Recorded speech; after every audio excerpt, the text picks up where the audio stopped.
Hello, beautiful people. You're listening to the Communal Table podcast, part of Food and Wine Pro. I am your host, Kat Kinsman, and my guest today is the amazing Callie Speer of Holy Roller here in Austin, Texas. Welcome, Callie. Thank you so much. And just for context here, the sound is a little bit different than usual. We are actually in my hotel room in Austin, out South by Southwest, and I was looking around for, so many things are happening this week all over town, and I was thinking, where do I want to go? And I caught wind of Holy Roller, and it spoke to my soul.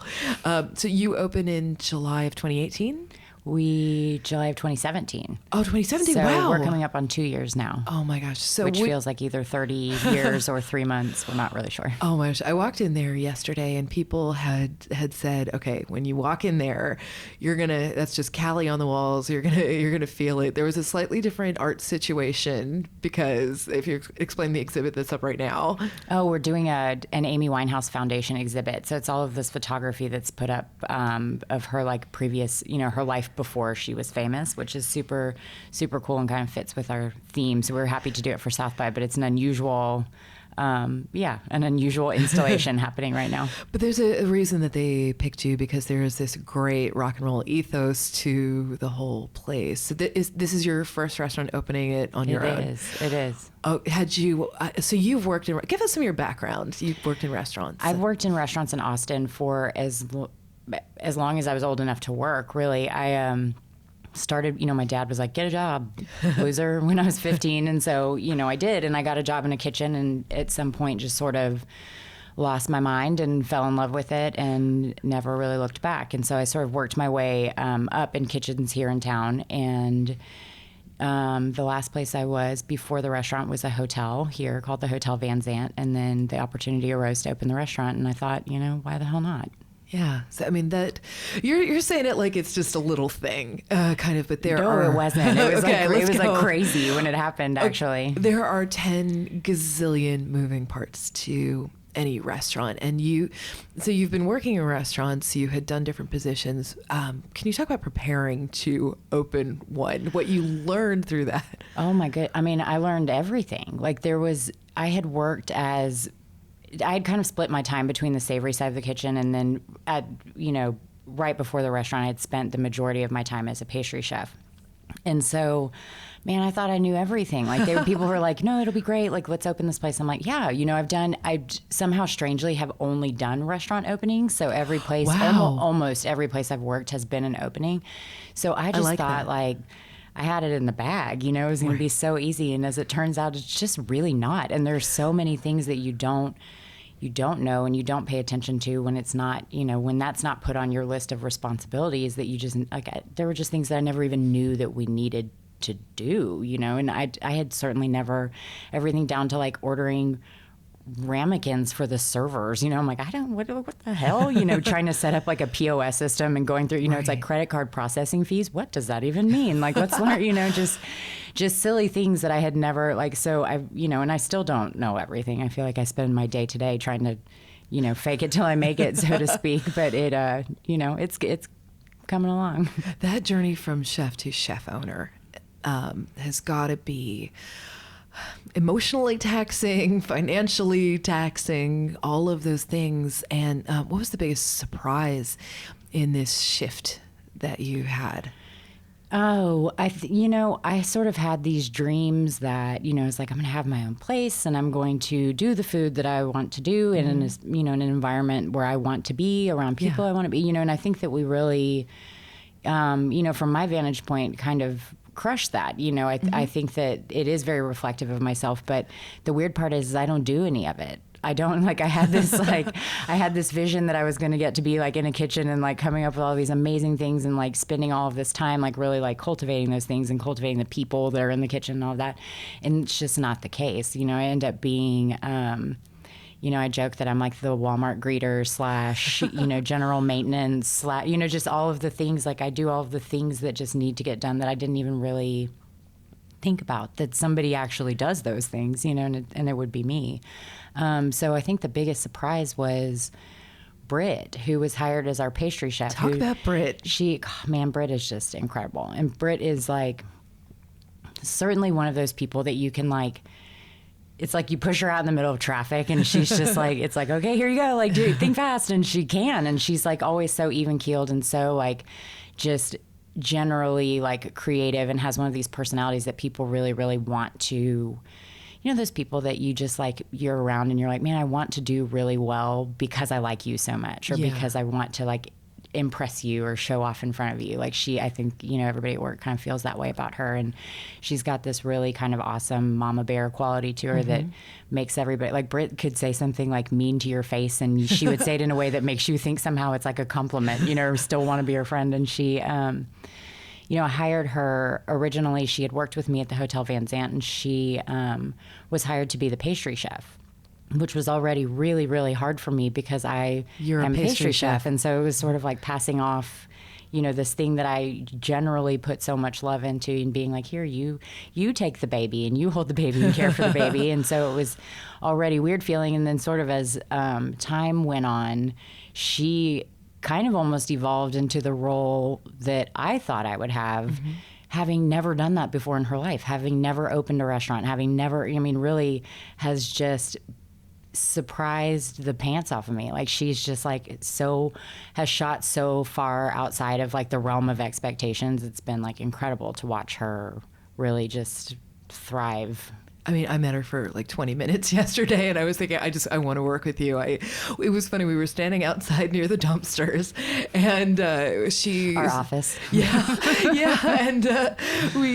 And she touched this motorcycle as we walked by. I was like, that's yours, isn't it? Because she had given it such a sort of possessive touch. And she said, yeah, it was. And I made her get on there so I could take a picture, but which she did. And I was so surprised because she's usually so shy. Like she doesn't like her picture taken. She doesn't like hugs. She doesn't like, you know, it's like, Britt, come out here and talk to this person. She's like, nope. You know, she was certainly like on her A game yesterday. Yeah. I mean, but she immediately inspired confidence in me.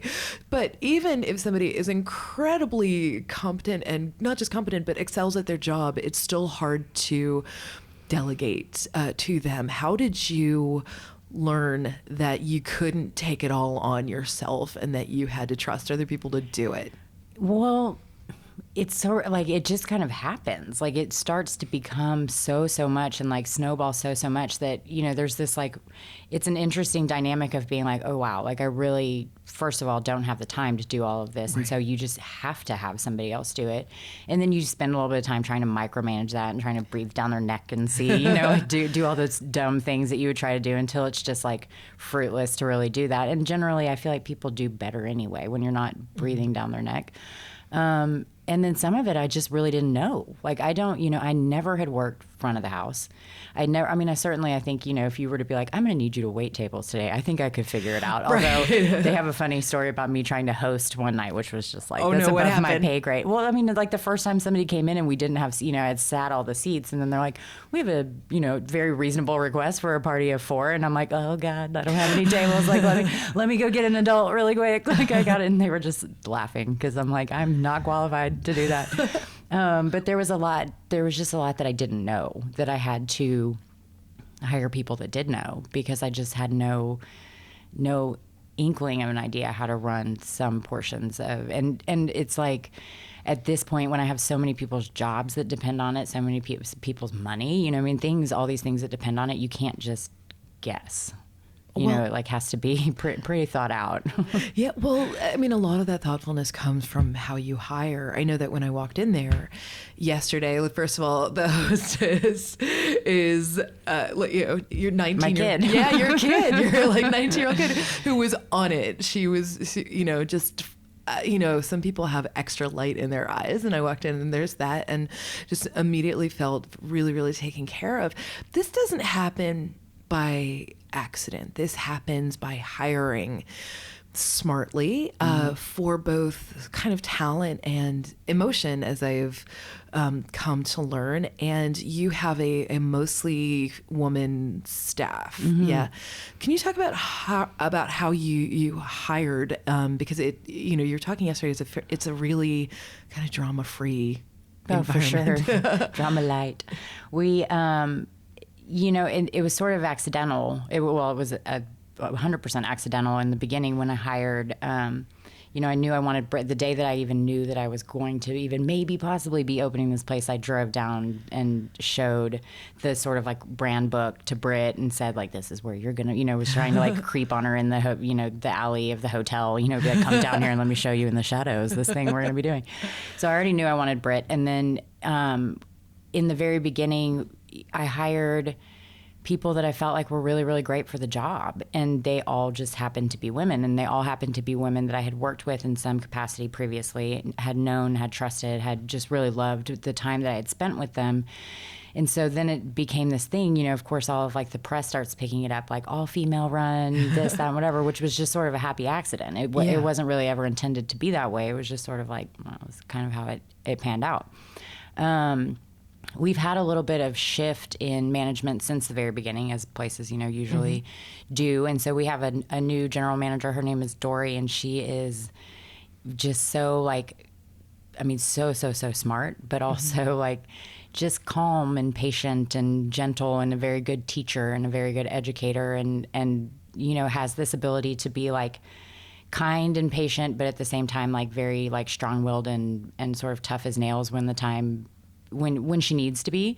And I think that that's such a nice balance in the front of the house capacity, just because we're not super fine dining. So we're not always hiring people that have this super, super high level of knowledge or super high level of service knowledge necessarily. And so it's really awesome to have somebody in there that's sort of like I don't know, like sometimes a patient kindergarten teacher, And then, we have our bar manager is a girl named Hosanna, who's also just like, has been there since day one and sort of got promoted into that position because she's so just, you can't meet her and not love her. And she's also immensely creative and just, they all like just are so, their personalities are such that they, like I kind of said about Britt, like it lends itself to people wanting to work well for them and people wanting to love them, and everybody, kind of through the trickle down effect, it becomes this like very like loving, caring environment, and everybody like likes each other and there's no drama. Like I think I told you yesterday that the two people were like, oh my God, somebody finally slept together here. Like that's so weird. Like who? And then now they're like dating and they're like cute and like happily ever after. Yeah. And you're like, well, okay, that's, not the drama we were looking for necessarily, but like, come on guys, like do something funny. Like throw a fish or something. Seriously, anybody. I love that because, you think of restaurants as being a hotbed of drama and intrigue and all this stuff. So it sounds like you've got front and back of the house running really smoothly. I also know that you're in an area where you probably get a lot of late night rowdiness from the customer sides. Let's flip that, or do you not? We did well, yes and no. Like we in the very beginning we were open late night. Yeah. And then sort of determined that was not the business we were going to do. It was like once people are out and about that late, they're out at those, we're in a bar district. And so they're out sort of at the bars, like taking vodka and pickleback shots and like playing skee ball. They're not in our place eating meatloaf sandwiches. That's not a party really. And so that sounds like a party to me. Totally, me too. So we kind of decided early on to nix that idea because it was sort of like, why would we let's put our efforts where the people are, where the business is. And so we close at 8 on the week, like all the weekdays and the weekends we close at 10. And so we get, strangely, like there are some people that are just like real hammered by 8 p.m., and you're like, oh, like this, that's weird. But generally we don't see a lot of that. We, there's a lot of activity that happens out on the street and in the alleyway, like when we're closing down on like a Saturday night, but we don't really get the brunt of that the way some of those other businesses around there do. Okay. That's good to hear. Totally. But I know you've been working in restaurants a long damn time, and you must have seen customers who, even if they're not being rowdy or might be difficult to please for, whatever kind of reason. How do you deal with a customer who is, being, there's demanding, and then there's obnoxious, and then there's abusive? How do you deal with that? I don't ever have to, which is so you're great. hiding in I'm the like, back. Dory does. Okay, so what But have you learned from her? Generally, I mean, Dory, like I said, is like the most like patient person in the world, and she is a very much like a kill you with kindness kind of person. Yeah. Like, I'm so sorry that you're not enjoying that.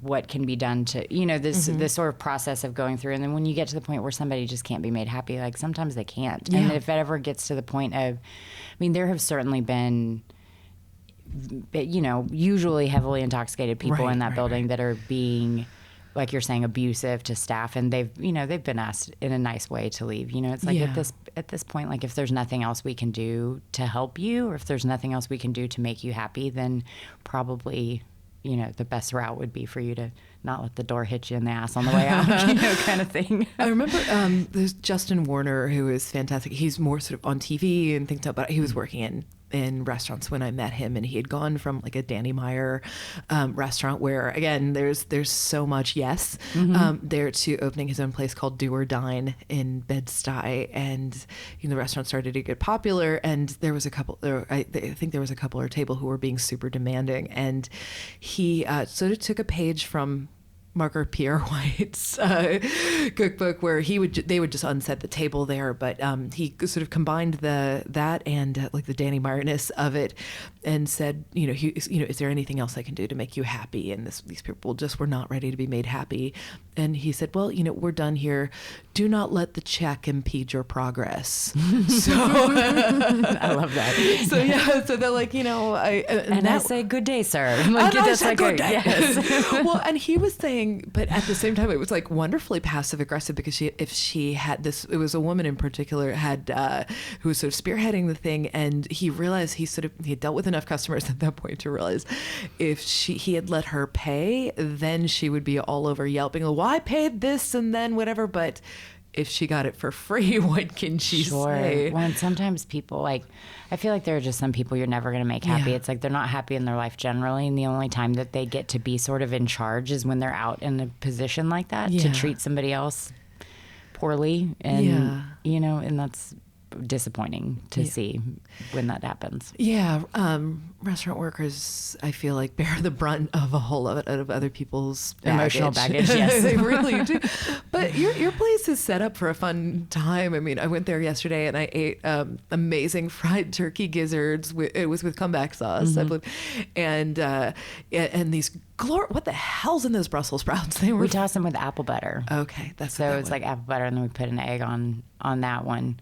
But yeah, it's just lemon zest and apple butter. But apple butter is like one of my childhood guilty pleasures that like reminds me of my grandmother, so I'm like, let's just, what would improve this? Let's put apple butter. It's like generally works with just about anything. I mean, they have that sweetness with the Brussels sprouts, was really, really smart, because I'm so used to having them with like gochujang or something like that. But it was this really great. I mean, I can't say enough about like the harmony of this place, because it feels like such a realized vision because of, the art that was on the walls, just the general decor of it, the music that was playing, which I know is a special playlist for this, an all-female artist to go with Amy Winehouse. But generally reflective, I think, of kind of what's going on in there usually. Like, they did a really nice job. The gentleman who's the photographer for the exhibit was a friend of hers, and which is how he got all of these amazing photos. And he, it was an awesome compliment, because he said, he's like, well, we really picked this place because it feels like a place she would have really liked to come in and hang out in. And I just thought that was so cool. So I think he, having seen the space and having, kind of geared it towards something that we would be playing anyway, just to have it fit. It felt organic, and then everybody who was working there sort of had their own style. But then, and it was, there's sort of like this great like rock and roll aesthetic to it. But then this incredible comfort in the form of apple butter and and things like that. And it just, I don't know, it felt like it hit me in an emotional place, I'm going to say, That's too, awesome. Because as a recovering Catholic, as I tend to say, it's called a holy roller. Can you talk a little bit about that and any pushback you've gotten on that? We haven't gotten none, really, except for this one lovely handwritten letter, from Georgia. A lady was very perturbed that we had used that. But, a lot of when we started trying to think, it's a really hard thing to name a restaurant. It's like very, very, very hard. And I sat there, and we ended up actually landing on the name for a few reasons. It kind of, I was like just stuck and didn't know. And one of my partners, he sat down and he was like, well, I mean, we're looking for something that's like a little bit edgy. We're looking for something that's a little bit, just feels like a little right. He's like, you're basically looking for a roller derby team name, and I was like, well, yeah, So he pulls up the national database of derby team names, and we start going through them, and the Holy Rollers actually happened to be an Austin team. Oh, wow. And so it was just really fun, because then we started kind of like poking around with it, and I was like, ooh, and you can make all these like ridiculous baking puns, and you can make, whatever.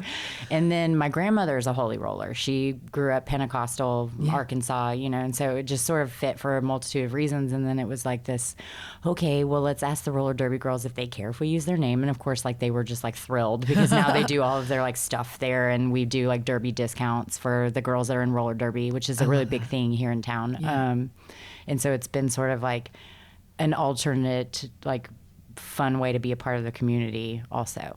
So it was like sort of, I don't know, it was off a derby team database list. But I saw that there's like restrooms, confessionals in there. Did you go back by the restroom? I did not. It's got this giant, it's like this creepy flickering red neon that says confess. Like it says confessional, but then like the end part of it is busted out, and so it only blinks like it's broken. It blinks confess.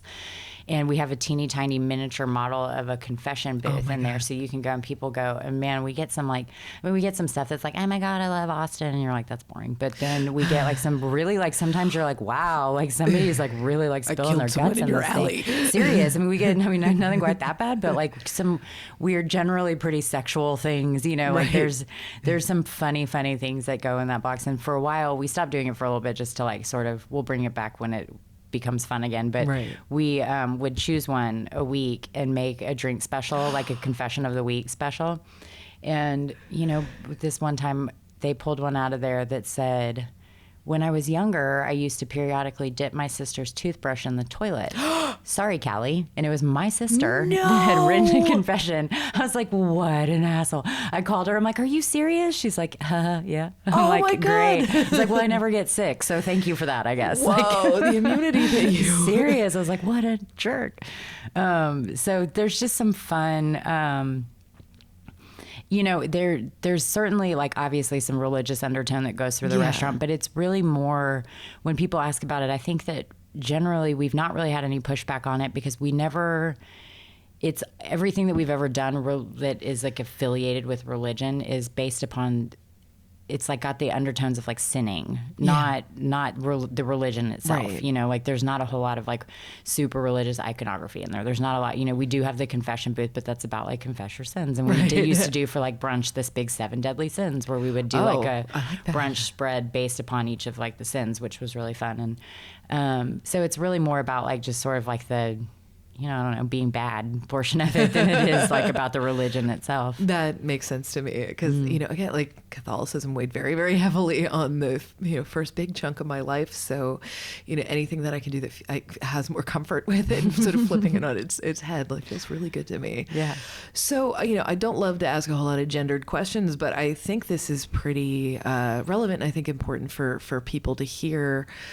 It can be a lot harder for women to get financing for restaurants. People say, we're the female chefs, we're these, whatever. Well, I know that there can be a lot of struggle with people backing women to open restaurants. Did you run into any of that? So, I guess, do you want to hear the story of how this happened? Because the story is really weird. I do. So basically, like, Philip at the time said, hey, I have this friend that has this space downtown. You have anybody that would want it? He wants out of this lease. And it was a fish taco place. And he's like, they've approached a handful of places around town that already have restaurants wanting to know if they want a second location, this kind of thing. Not really having any luck. So, if you have anybody that has an idea. And at the time I wasn't working, and I thought to myself, like, I have an idea. And he's like, well, why don't you put something together? And then literally one day I came up with this, like, with some help from a friend of mine, came up with basically a brand book out of, like, honestly, the idea was like sort of basic, Egg Slut in LA.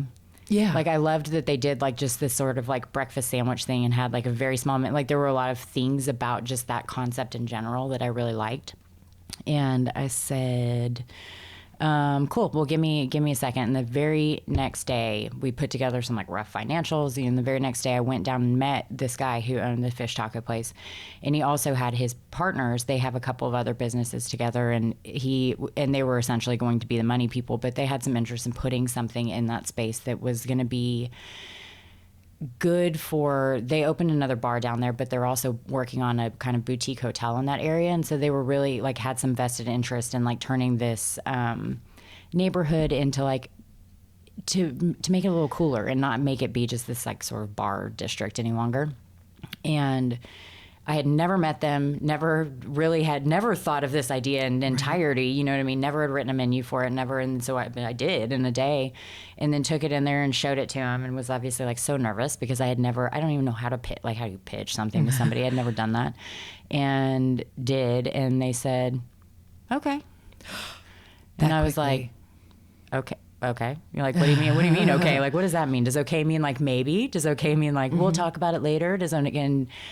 And sure as shit, like they did, and it just like moved forward, and we did the fundraising for it, and I had a lot of help from them, which was really great. I had a lot of help from some other industry people that own other businesses in town. That was like the biggest compliment in the world, to have people that have successful businesses be willing to give you money to open one. And I don't think I really believed that it was going to happen until we like a couple of months later closed that first business down and tore everything out. And then I was like, oh, wow, here we go, you know. But it was like, it wasn't even a thing. Like it had never like in one day, even prior to that pitching, that I had never thought in my life that it would ever be a thing. So I don't know that I ever, like, there wasn't time for difficulty. Like, it was just kind of like, oh my God, here we go, you know. Thing that happened.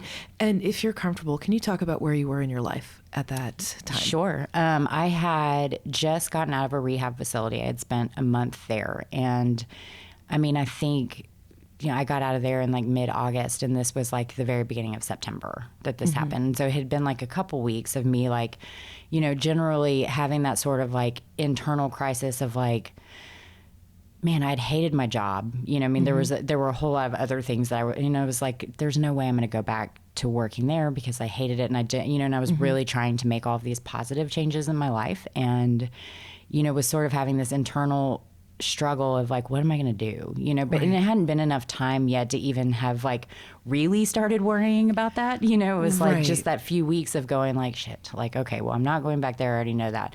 And I kind of knew, you know, it was like, I don't want to go. I just really didn't want to work for someone else. But like I said, I didn't know that I was going to open a restaurant. So in my head, I was like trying to come to terms with like, okay, well, I'm going to have to. So how does this look? You know, like, where do I want to go work? And then this happened like out of the complete blue. It was just like, I don't know, like the biggest like shock of the century. And really like one of the things like when you go through, you know, any sort of like rehab program that they talk about is this like how really great things start happening when you make positive changes in your life, or when you decide, you know, to do better by yourself. And it was like probably the biggest like large scale example of how that's like true. Like I feel like I'm like it's like that certainly can't possibly happen for everyone, right? And so I'm like eternally you grateful. Get out of rehab, here's your restaurant. Yeah, no shit. Like who did like that? No, it certainly does not happen.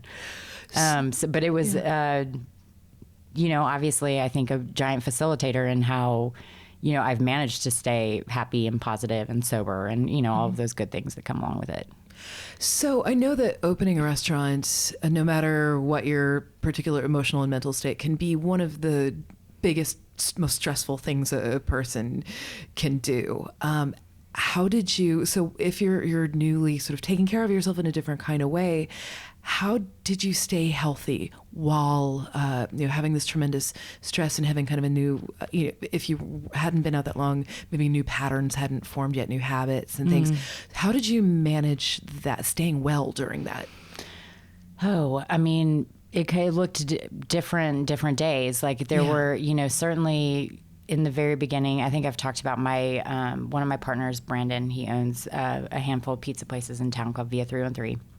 And he's also happens to be one of my really good friends. And somehow, like right after all of this started happening, and we ended up in Chicago together for Riot Fest, which I don't know if you could guess how shitty it is to go to a music festival newly sober. It was like that's a the lot. absolute worst. And I remember saying to him, like, and being very, very serious and being like, I could drink here and nobody would know that I did. Like, I could go home and be fine and be normal and nobody would ever know I did it. And he's like, well, they will, because I'm going to tell everybody. I will literally tell everyone if you do that. And I'm like, shit. But I'm so great, and then he spent the entire weekend with me not drinking and hanging out. And it was like probably one of the nicer things anyone's ever done for me, because it was like, this very mean thing in the moment. But he's probably in that moment, a reason why I'm still sober. And so I think, in the very beginning, a lot of it, as shitty as it sounds to say, was based upon sheer vanity, because I had I had gone and I told,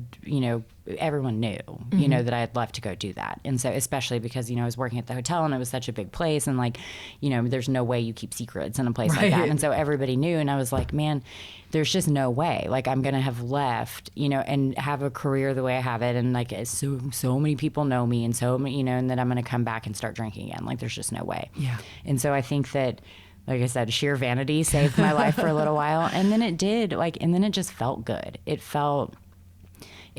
just did. It felt good. I felt physically really well. I felt like I was making better choices. I felt like I was having a better relationship with my daughter. I felt like I was, working proactively on this business and actually making like headway, instead of just like spending my days figuring out like how to kind of get work over with so that I could figure out, how to continue drinking, kind of thing. And there was just so many good things to say for that. Britt, who saw me arguably at probably my very, very worst at the hotel, had agreed to come work with me again. Like, by some, major miracle, she, decided to give that a whirl again. And I'm eternally grateful for that, And so there was just a lot of things going on that was like, people ask me all the time, like, do you think you would ever drink again? And I'm like, there's so much good now that why would I gamble that? Right. Like, it doesn't make sense. Like, that to me in my head doesn't add up. It's like, this isn't worth what all of the rest of this is worth to me any longer. So I get asked a lot by people sort of through the work that I do about, they work with somebody, or they work, for somebody, or they're their boss, and they start to realize, that they've maybe got a substance problem, whether it's drugs, alcohol, whatever it happens to be, and they don't know how to broach it with them. They want to take care of them. They want to do that. How can people have that conversation with people at, who they're worried about, but they're so afraid of maybe setting them off, upsetting them, being wrong about it, things being awkward? I've had this conversation now a couple of times with people, and one of the things that I try to be really careful of is that I never want somebody to think that I am approaching them with that topic because I'm a sober person, because I'm a sober stick in the mud, because which is, but it can certainly come across that way, and especially if somebody does have a problem and they're already a little bit combative, it tends to be like, oh well, she just doesn't, she's sober stick in the mud over there, doesn't want to let anybody have any fun, kind of thing. And generally, from an employer standpoint, I always approach it from a standpoint of being like, this is why you suck in your job right now.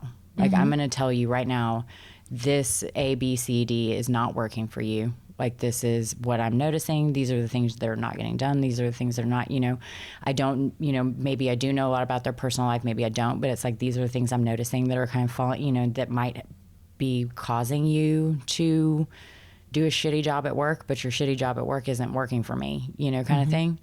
And then, I generally follow it up with, and I'm going to let you know that from my experience, that doesn't get better. Like, unless you decide to make some of these changes for yourself, that doesn't, if you're thinking that you can continue down this rabbit hole and it will improve, I will tell you it will not.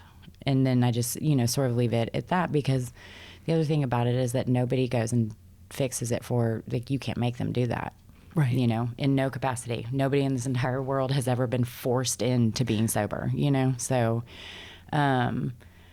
I had somebody tell me that, that was like, certainly was the catalyst for me deciding to go into rehab, was a friend of mine, a very good friend of mine, who was also a manager at the hotel with me. Basically, he was super angry with me one day, and I was like, what's your fucking deal, man? Like, what? And he's like, you fucking suck. Like, you are a total garbage person, and all these girls have come to work for you, and they look up to you, and they want to learn from you, and you're like letting everyone down. I mean, he was like, your daughter will remember this. He was like, to where I was like mad at him, since now I've thanked him, for his candidness, because it was like, absolutely. But it was like absolutely what I needed to hear from somebody that I knew cared about me and knew me really well, for him to just say, like, trash person, like, get your shit together, was so brave of him to do, but so awesome, in the long run for me. That is an incredible story, because I think people live in fear of just things being awkward. And I've realized through, talking with so many people in restaurants and training as a crisis counselor, like, the alternative is just not acceptable. Having somebody die, having somebody, hurt themselves or whatever. And you just have to often have that awkward conversation and say it. And you hope that you can be impactful. Yeah. And you just have to always be aware that you might not be impactful. And that's just the way of the world, But I think that it's important to do your due diligence, and I think it can be done in a way that isn't micromanaging and isn't, I don't think it always has to be some massive episode of intervention, certainly. But I think that, the other thing with people that suffer from substance abuse issues is that we're very, very good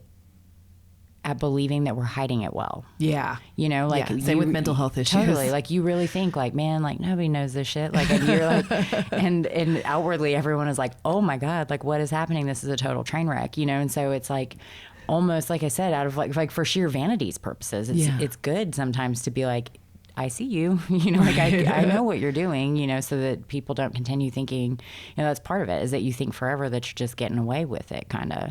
And so it was sort of, nice to have that slap in the face of like, oh, wow. Yeah. I am not so sneaky. That's happening. Yeah.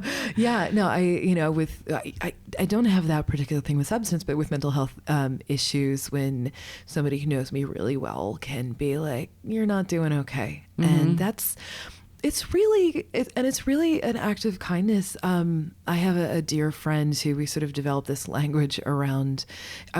When I am in a bad state, I just don't get back to people. I don't answer texts. I don't answer emails, whatever it is.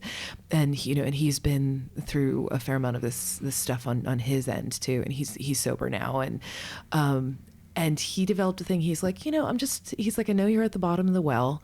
And he would text me these things like, I'm just yelling down the well to see if you're still down there. And, I can stick a hand down here whenever you want, but otherwise just shining down there to see if you're still down there, and just send up a flare when you're ready. And he did a really, actually incredibly kind thing too. He said, no need to respond.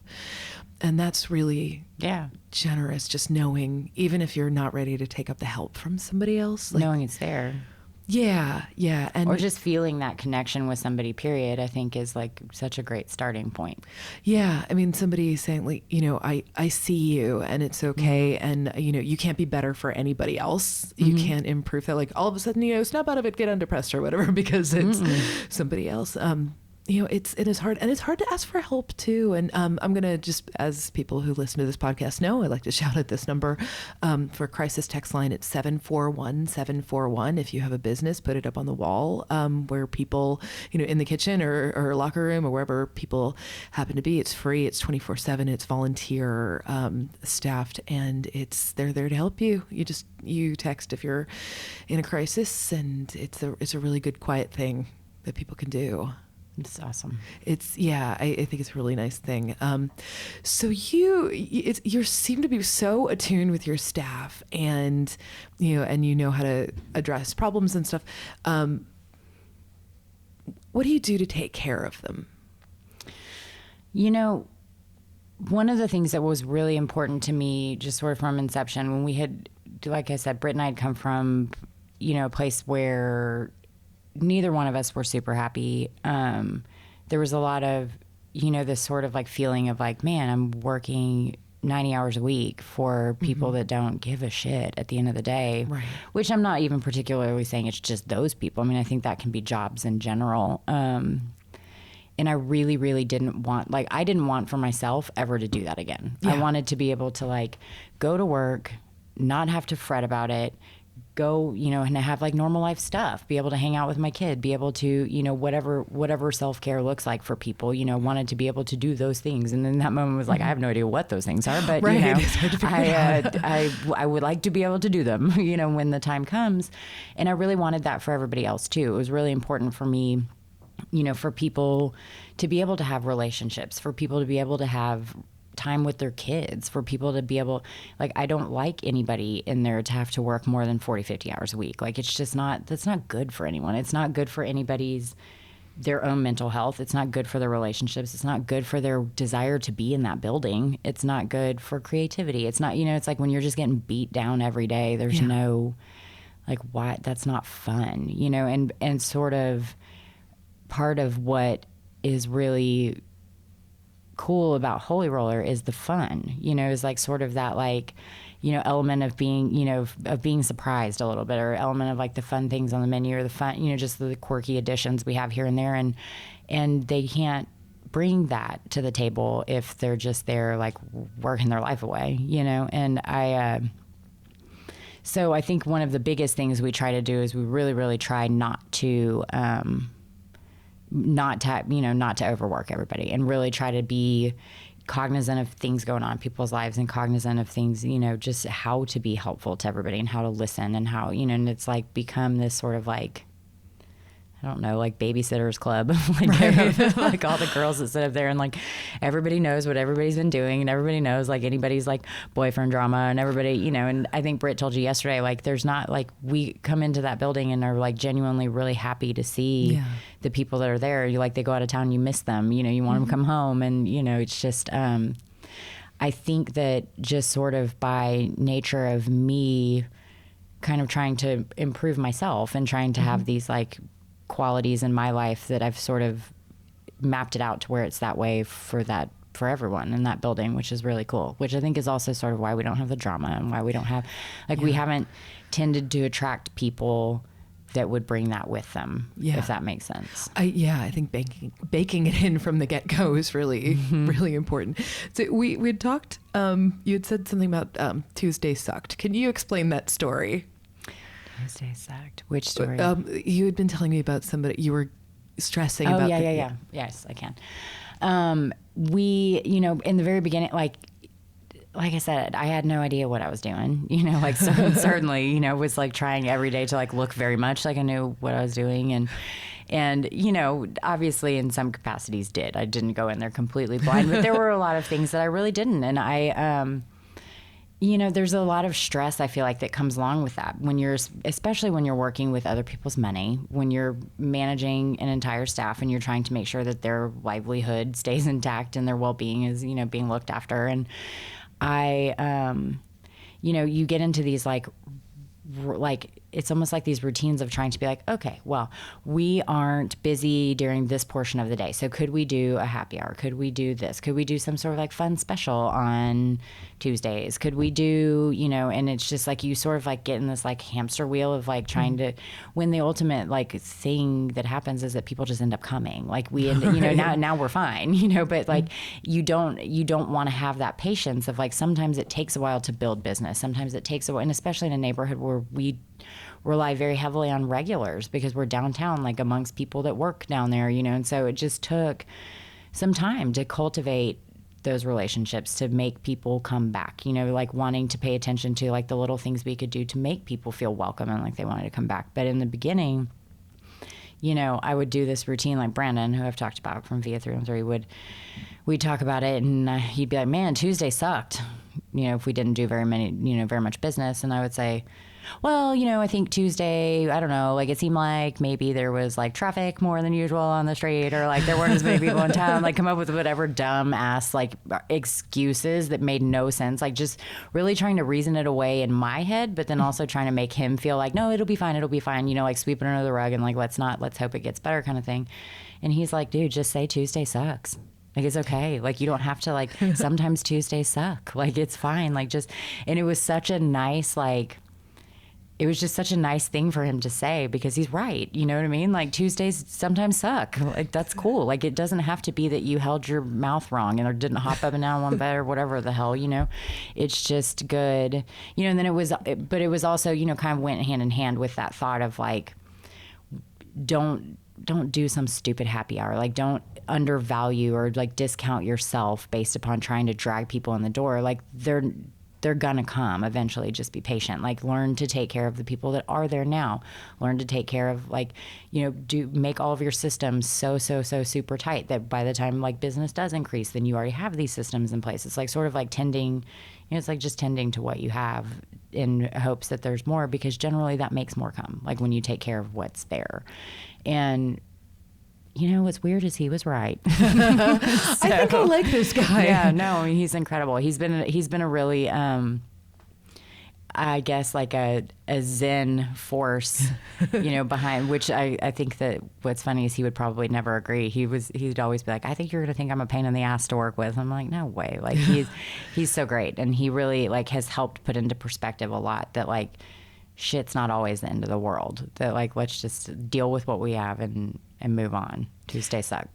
Sometimes Tuesdays suck. How do you turn your brain off after service? Because I know a lot of people have that, and they, you know, you get revved up from all the adrenaline of all of that. How do you quiet your brain? You know, generally, like, our busiest service is Sunday brunch. Mm-hmm. And I, you know, by the time Sunday brunch is over, I'm, like, kind of done. It's not even that my brain, like, I'm done talking. Like, because we call all of our tickets, and we do, like, 500 to 600 covers on a Sunday. And so it's just, it's a like, big space, but it's not a screamy. monster. Yeah, we see, like, 90 people. Wow. And so it's like me, you know, listening to myself scream, you know, scream tickets out all day long.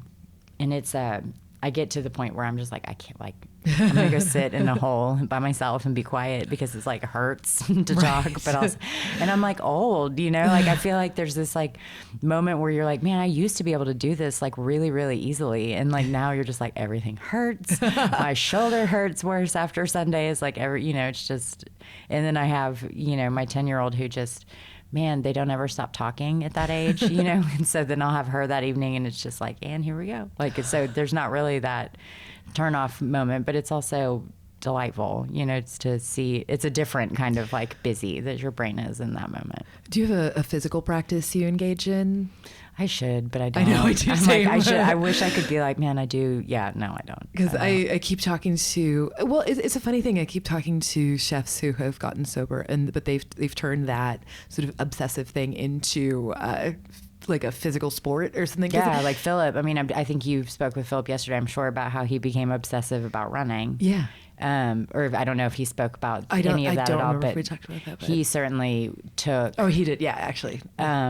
His is running for sure. And I think that people do get that way. I think that it's just a way to, like, channel that energy, or it's like, it's almost like, what's that stupid movie where he's like, what do I do with my hands? Like, when he's on camera and he keeps putting his hands up in front of his face. It's like sort of one of these, like, Anchorman. Is it Anchorman? I think it's Anchorman. Yeah. But it's just this dumb thing where you're like, okay, now that I don't do that with my life, like, what do I do now? And I think, you know, that's kind of that whole stereotypical, like, why people, like, smoke and drink coffee and all that. Which I see. Like, former smokers, you can always tell with the hands. Totally. I mean, and so I think it's just sort of like taking that, like, the time that you spent, you know, and putting it into something else.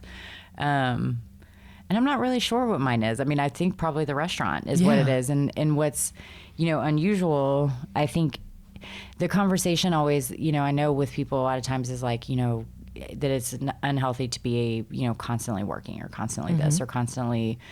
And I personally, I mean, I don't know, I guess maybe not everybody might agree, but I feel with Holy Roller, like, it's kind of the opposite. Like, that's where I go. Like, if I'm having a shitty day, like, I always go sit in there, because I feel better being in there and being around them and being like, it doesn't stress me out the way, like, I think that some people get stressed being at work. Like, but I think that's, you know, like I've said, also because I built it based upon wanting it to be like, be that. And so I think having this, like, thing that I've loved on so much, and this staff that I've loved on so much, and just these like, and we, you know, and then I get to come up with all these weird ass ideas, and it's like all this weird shit that was in my brain before that I could never do. It's like, now we can do it because nobody can tell us we can't, you know, kind of thing. And so it's just, that's sort of an outlet. You know, there used to always be like, you should take a day off. I'm like, but I don't want to. Like, I like going, what am I going to do with myself if I don't go up there? Like, go sit at home? Like, that sounds terrible. I'd rather go up there and visit with them. And I mean, there's some good stuff on Netflix, but yeah, but like, I don't want to sit. I can't sit still that long, you know? I understand that. And so what would you say to Callie of 10 years ago? Oh, geez. Slow down. Like, probably that. Slow down. It's like, take your time. Like, not everything has to be right now.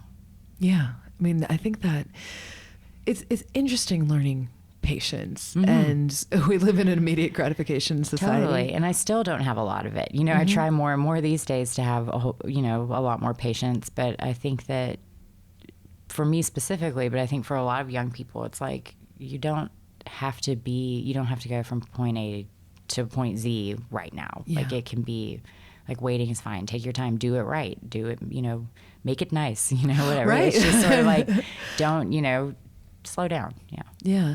There, we ran a gorgeous, gorgeous story from Ashley Christensen based on a talk that she gave at Southern Foodways Alliance.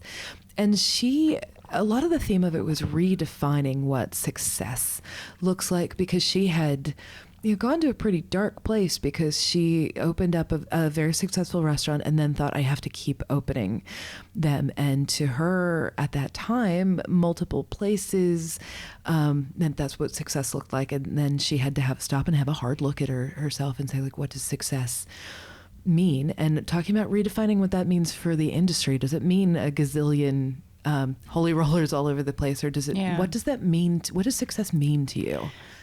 Well, you know, if you would have asked me a few years ago what success meant, like, I think I measured success very much by how, you know, it's like, how many publications were you in? How many things did you do? Did you win any awards? Did anything get recognized? And, you know, there was a lot of like, success to me was measured by external feedback, you know, by other people noticing what was going on. And, you know, and really wanting to like elevate my career in that way, I think. And success for me today is, you know, are my kids happy?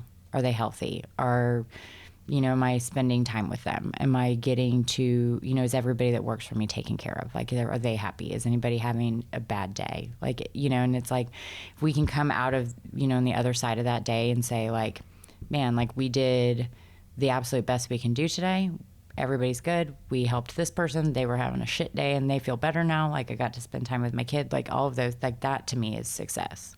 You know, it's like, maybe there ends up being another thing in the future, but, you know, it's like the health and the well-being of my family, be it just my kids or be it, you know, the restaurant, you know, my family as a whole, what that looks like is really what's ultimately important, you know. That's a really good way to put it, really healthy way to put it. And is there anything you wish we had talked about?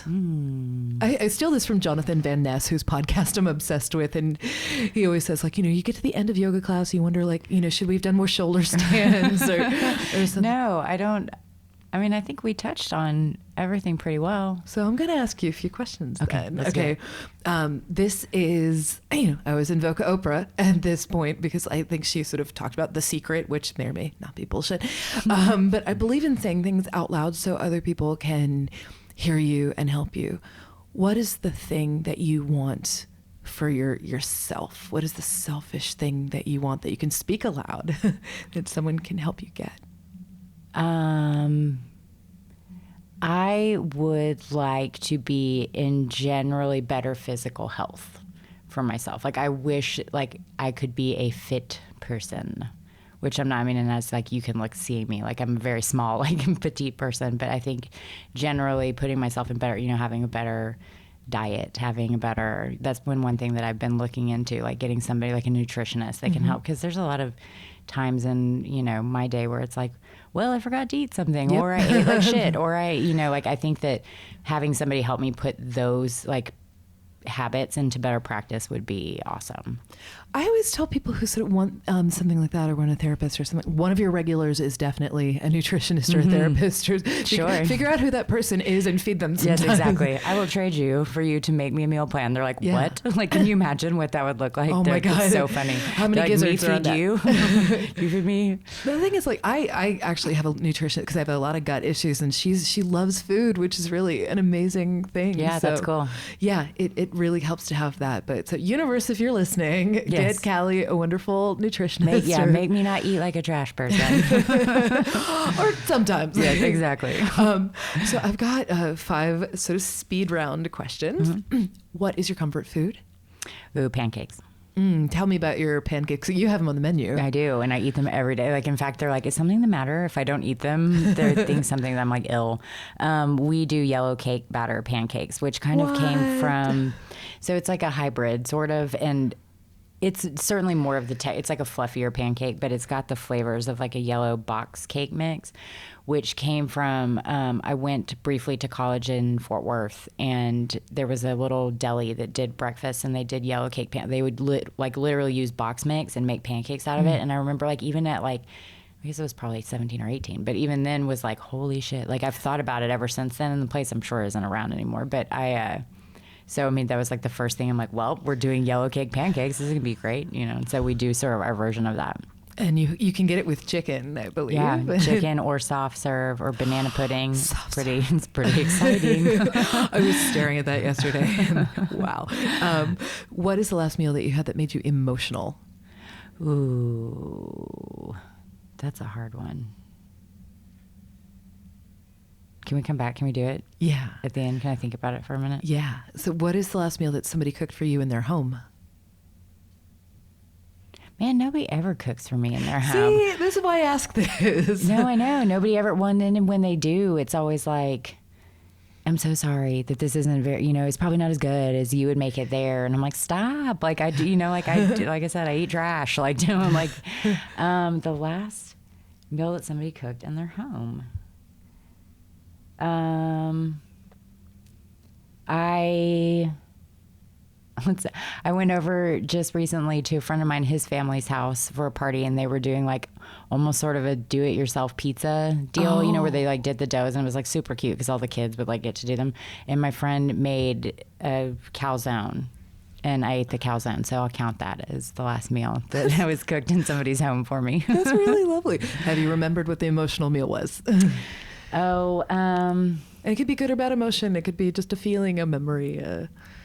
I think the last emotional meal I had was sitting at Style Switch Barbecue here in town, which somehow I feel like a lot of my emotional meals end up happening there. And that's probably because I eat there an embarrassing amount, but also just because it's like that place for me, like how you've talked about and how other people talk about, like how it just feels good when you go in Holy Roller. Style Switch feels good to me. Like I never go in there and have a sort of like meh time. Like I always go in there and really love everything about being in there, and generally end up having lots of hard conversations or easy conversations and things like that in that building. And so I would think a couple of weeks ago at Style Switch. I like that.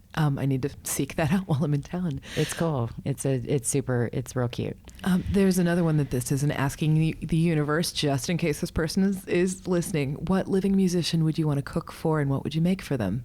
Oh man, we have been dying, and every time like any of the festivals come anywhere near an Iggy Pop and he was going to come to town. Like there was a music festival that he was coming to town for, and it was a festival that a friend of mine is the organizer for, and I'm like, oh my God, please make this happen. I'll come there and make something, but it would be really great if he would come in here, because we have like the big Iggy Pop and all of that. And I have not a clue what I would make for him, honestly, because his eating habits, from what I know at this moment, are super, super health restrictive and crazy. So I would make Iggy Pop anything he wanted. Dear Iggy Pop, yes, Callie wants to cook for you. So you have 5 uninterrupted moments for self-care. What do you do? Uninterrupted moments. Does that mean minutes? Sorry, 5 minutes. I should have said minutes. No, 5 that's fine. minutes. I was like, moments. How does this translate? 5 minutes. Uninterrupted minutes. You know, what I generally do is if I'm going to sit and be quiet, is I get on Pinterest, which is so silly, but I have like all these boards where I'm like planning next projects, you know, and I'm like a very visual person. And it's like something I never, like, I like to go down the rabbit hole of being like, let me look at this floor tile. Like, that looks great. Or let me look at this, you know, like, just generally, like, I tend to sit there and like daydream about things to come. I cannot wait to see what comes next for you. Me neither. It'll be a surprise for us both. Oh my! Thank you so much to our guest today, Callie Speer, and you can find her various socials at Callie Speer and Holy Roller ATX. And you need to come to Austin. Yes, please. And thank you for having me. Oh my gosh, it's such a joy. And you're going to be able to find links to everything in the episode description. Thank you to our producers, Jennifer Martnick, Alicia Cabral, and Amy Frank. Thank you to Douglas Wagner for a delightful theme song. If you like what you heard, please tell a friend, rate, review, or rate us. And if there's something you'd like us to talk about or a guest you'd like to hear from, please let us know. You can find me on Twitter at kittenwithawhip. Find out more about the show and catch up on all the episodes at foodandwine.com and on Food and Wine's YouTube page. Thanks for listening, and take good care of yourself till next time.